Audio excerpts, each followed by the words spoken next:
Hey, what's going on, guys? Welcome back to another episode. Today we're going to be taking a look at the Nike Air Foamposite One Galaxy.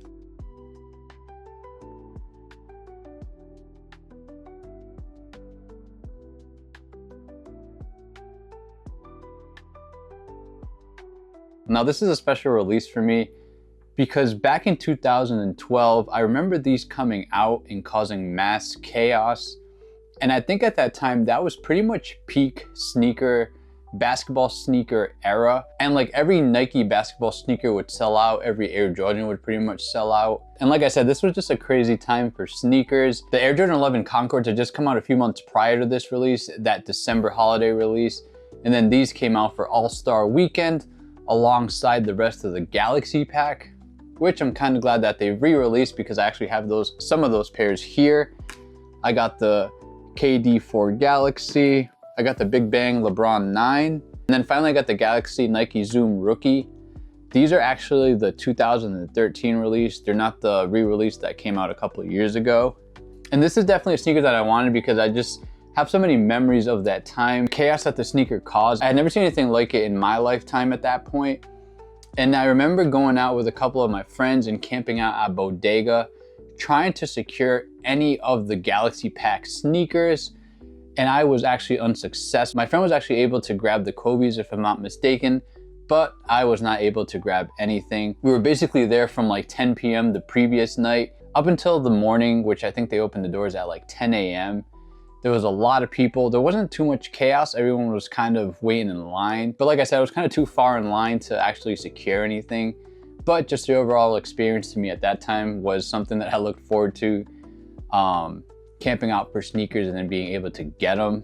I obviously didn't get anything that time around, but still the overall experience was fun to me. But this sneaker here, just a pair that I wanted forever because I wasn't able to get them back in 2012. And one thing I did forget to mention is that at that time, back in 2012, people were actually putting up Craigslist posts saying that they would trade in their car for a pair of these. And that to me was definitely crazy to see because I would never trade a car for a pair of sneakers, but that's just me. That's just the type of hype that these sneakers had back in 2012. And unfortunately, they didn't have that same hype this time around.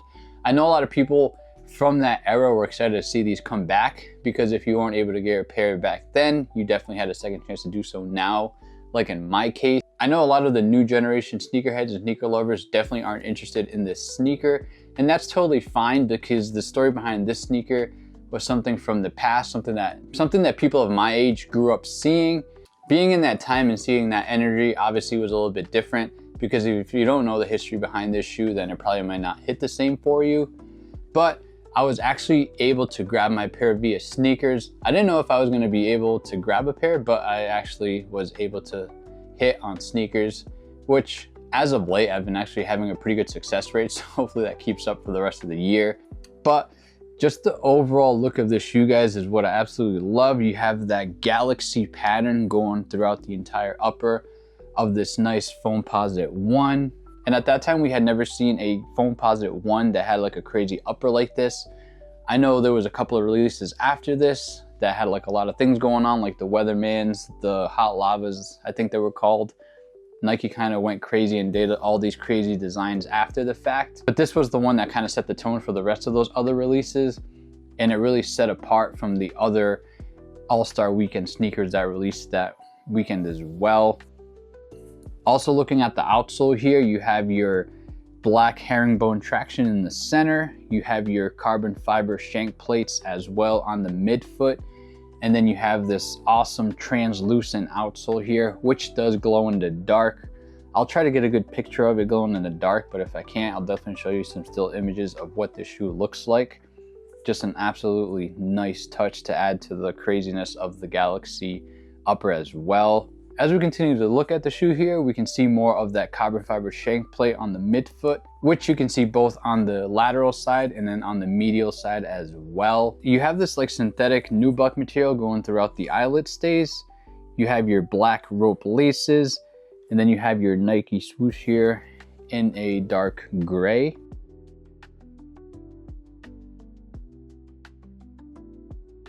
At the top of the tongue here, you have your 1 cent logo. in that jewel badge. And then you have your pinstripe pull tab at the very top as well. These do come with the remove before flight tag, which the OG pair came with as well. As we continue on and look at the heel here, we can see more of that galaxy print going throughout. You can see your visible translucent glowing outsole. And then you have your 1 cent logo at the top here in this mesh material with another pinstripe pull tab to finish it off at the top. One of the key differences from this pair versus the OG pair is the box that it comes in. I believe the original pair just came in that standard brown kind of cardboard colored box that Nike was putting out at that time. Whereas now you have like this nice sturdy black box with your Nike branding in that galaxy print going throughout. I think that's definitely a nice touch to add to the overall release. And that's pretty much it for this video, guys. Like I said, just wanted to give you guys a quick look at the Nike Foamposite One Galaxy. Again, to me, this sneaker was definitely a must-have because I have so many memories of this shoe when it originally released back in 2012, and being in line camping out, trying to get any of the Galaxy Pack sneakers at the time definitely was an experience and memories that I'll have forever when it comes to sneakers. And so I'm definitely happy to have this pair finally in my collection. But let me know how you guys feel about this colorway, guys. Is this a colorway that you guys needed, or was it an easy pass? Are you guys a fan of the Foamposite One in general? If you are, let me know what your favorite colorways are of this sneaker. But like always, thanks for your support. Please like, comment, subscribe, and I'll see you guys later.